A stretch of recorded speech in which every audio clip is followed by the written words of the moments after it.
درسگاہ پیغمبر، پیغمبر کی پاٹھشالہ۔ یوٹیوب کی دنیا میں لاکھوں چینلز سے ہٹ کر صحیح ریفرنسز کے ساتھ اسلام کی بنیادی جانکاری پیش کرنے کی ایک نئی پہل۔ آج ہم آپ کو ایک ایسے صحابی کا قصہ سنائیں گے جن کے پاس اچھی شکل صورت نہیں تھی، مال و دولت نہیں تھی اور ان شادی کے لیے پریشان تھے۔ اللہ کے رسول صلی اللہ علیہ وسلم اپنے ساتھیوں سے نہ صرف بے حد محبت فرماتے تھے بلکہ ان کے حالات و ضروریات کی بھی خبر رکھتے تھے۔ مسند احمد اور دیگر کتب حدیث میں روایت ہے کہ جلیبیب ایک انصاری صحابی تھے جو نہ مالدار تھے اور نہ ہی خوبصورت، کسی بڑے قبیلے سے تعلق نہ تھا، نہ ہی کسی عہدہ اور منصب پر فائز تھے، مگر ان کی ایک بڑی خوبی یہ تھی کہ وہ اللہ کے رسول صلی اللہ علیہ وسلم سے اور اللہ کے رسول صلی اللہ علیہ وسلم ان سے محبت کرتے تھے۔ قائد ہو تو ایسا ہو، لیڈر ہو تو ایسا ہو جو اپنے عام ساتھیوں کی بھی ضروریات کا خیال رکھتا ہو۔ ایک دن اللہ کے رسول صلی اللہ علیہ وسلم نے اپنے اس ساتھی کی طرف مہربانی بھری نظروں سے دیکھا اور مسکراتے ہوئے فرمایا، یا جلیبیب الا تتزوج، جلیبیب تم شادی کیوں نہیں کر لیتے؟ جلیبیب جواب میں عرض کرتے ہیں، اللہ کے رسول مجھ جیسے شخص سے اپنی بیٹی کی شادی کون کرے گا؟ اب ذرا اللہ کے رسول صلی اللہ علیہ وسلم کے بلند اخلاق کو دیکھیے، آپ اپنے اس بے مایہ صحابی کو کس قدر اہمیت دے رہے ہیں اور اپنی بات کو دہرا رہے ہیں۔ جلیبیب تم شادی کیوں نہیں کر لیتے؟ وہ پھر عرض کرتے ہیں، اللہ کے رسول بھلا میرے ساتھ شادی کون کرے گا؟ مال و دولت ہے، نہ خوبصورتی ہے اور نہ ہی عہدہ و منصب ہے، مگر اللہ کے رسول صلی اللہ علیہ وسلم کی نظر ان کے دنیاوی معیار پر نہیں بلکہ ان کی دینداری اور للہیت پر ہے۔ آپ صلی اللہ علیہ وسلم تیسری مرتبہ بھی وہی الفاظ دہرا رہے ہیں، جلیبیب تم شادی کیوں نہیں کر لیتے؟ وہ پھر اپنا وہی عذر پیش کرتے ہیں، اللہ کے رسول مجھ سے شادی کون کرے گا؟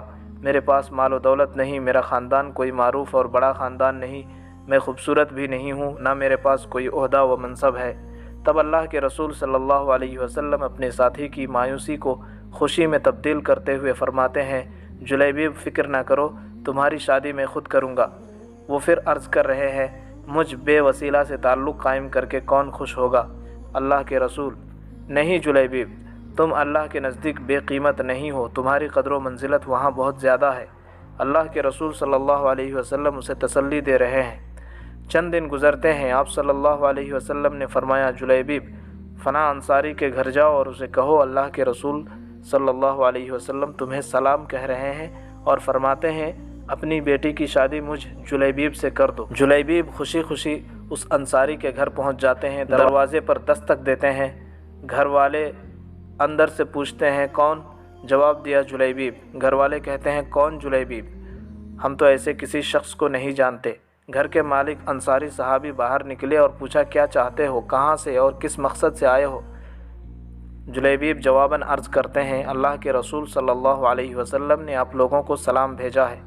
انصاری صحابی خوشی کے مارے کہتے ہیں، اللہ کے رسول نے مجھے سلام بھیجا ہے، یہ تو میرے لیے بڑی خوشی کی بات ہے۔ عالم سرشاری و سرور میں انہوں نے گھر والوں کو بتایا، پورے گھر میں خوشی کی لہر دوڑ گئی۔ پھر جلیبیب نے کہا، اللہ کے رسول صلی اللہ علیہ وسلم نے تمہیں سلام کے ساتھ یہ بھی فرمایا ہے کہ اپنی بیٹی کی شادی مجھ جلیبیب سے کر دو۔ گھر والوں نے یہ بات سنی تو سناٹے میں آ گئے، یہ شخص میرا داماد بنے گا؟ انہوں نے سوچا، نہ مال و دولت ہے، نہ خوبصورتی ہے، نہ بڑا خاندان ہے۔ کہنے لگے ذرا ٹھہرو، میں اپنے گھر والوں سے مشورہ کر لوں۔ وہ انصاری صحابی گھر کے اندر گئے، اپنی بیوی کو بلایا اور رسول اللہ صلی اللہ علیہ وسلم کا پیغام سنایا کہ آپ فرماتے ہیں اپنی بیٹی کی شادی جلیبیب سے کر دو۔ ماں کہنے لگی، جلیبیب کے ساتھ شادی کیسے کر دوں؟ اپنی بیٹی ایک ایسے شخص کے سپرد کیسے کر دوں جو خوبصورت بھی نہیں، مالدار بھی نہیں، بڑا خاندان بھی نہیں؟ ہم نے تو فلاں فلاں خاندانوں کی طرف سے آنے والے رشتوں کو ٹھکرا دیا تھا۔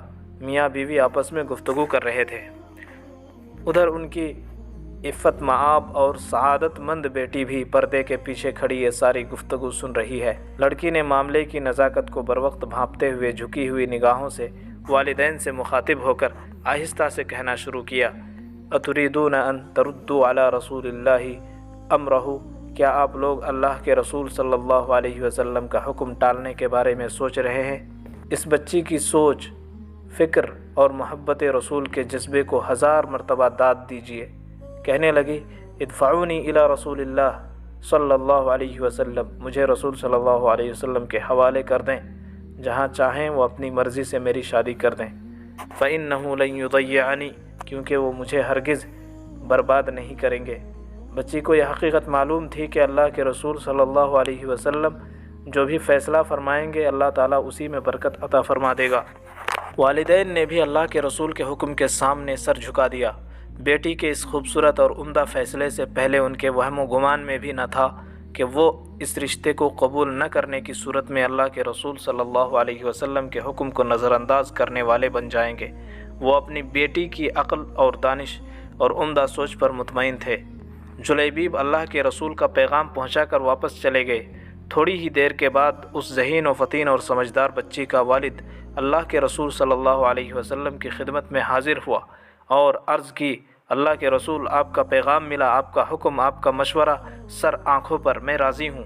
میری بیٹی بھی، میرے گھر والے سبھی آپ کے فیصلے سے راضی اور خوش ہیں۔ رؤوف و رحیم نبی کریم صلی اللہ علیہ وسلم کو بھی اس بچی کے جذبات اور سمع و طاعت پر مبنی جواب کا علم ہو چکا تھا۔ اب دیکھیے اللہ کے رسول صلی اللہ علیہ وسلم کا اونچا اخلاق کہ آپ اس بچی کو ایک عظیم تحفہ عطا فرماتے ہیں۔ اپنے مبارک ہاتھوں کو اللہ کے بارگاہ میں اٹھایا اور دعا فرمائی، اللہم صب الخیر علیہما صبا، اے اللہ ان دونوں پر خیر و برکت کے دروازے کھول دے، ولا تجعل عیشہما کدا، اور ان کی زندگی کو مشقت اور پریشانی سے دور رکھنا۔ یہ واقعہ موارد الزمان حدیث نمبر 2269، مسند احمد جلد 4 صفحہ 425 اور مجمع الزوائد جلد 9 صفحہ 370 میں موجود ہے۔ اس بچے کی شادی جلیبیب سے ہو گئی۔ مدینہ میں ایک اور گھر آباد ہو گیا۔ وہ جلیبیب جو کبھی مفلس اور قلاش تھے، غریب اور فقیر تھے، اللہ کے رسول صلی اللہ علیہ وسلم کی دعا کی برکت سے ان پر روزی کے دروازے کھل گئے۔ یہ گھرانہ بڑا مبارک اور بابرکت ثابت ہوا۔ ان کے مالی حالات بہتر ہوتے چلے گئے۔ اس گھرانے کو اللہ کے رسول صلی اللہ علیہ وسلم کا اطاعت کا صلہ یہ ملا۔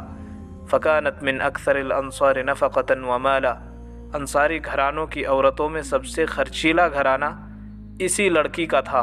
مسند احمد حدیث نمبر 19799 میں آپ دیکھ سکتے ہیں۔ یہ تھا ہمارے پیارے رسول صلی اللہ علیہ وسلم کا اپنے ساتھیوں سے تعلق اور واسطہ۔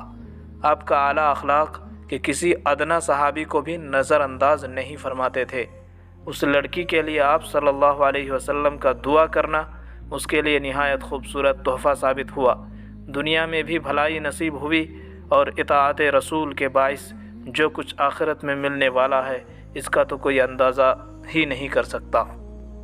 ایک نئی پہل، درس گاہ پیغمبر میں آپ سیکھتے ہیں جینے کا گر، کامیابی کا راز، اونچے اخلاق اور کچھ کر گزرنے کا حوصلہ، جو دے گا آپ کو ایک نئی سوچ، نئی دشا اور نئی طاقت۔ درس گاہ پیغمبر نئی نسل کو من بہلانے والی کہانیاں نہیں، لائف میں پیش آنے والے صحیح تجربات، صحیح واقعات، صحیح حوالوں کے ساتھ پیش کرتا ہے۔ آئیے ہم اپنی زندگی میں اجالا لائیں اور خود کو اور اپنے بچوں کو ایک نئی سوچ، نیا جوش اور نئی طاقت دیں۔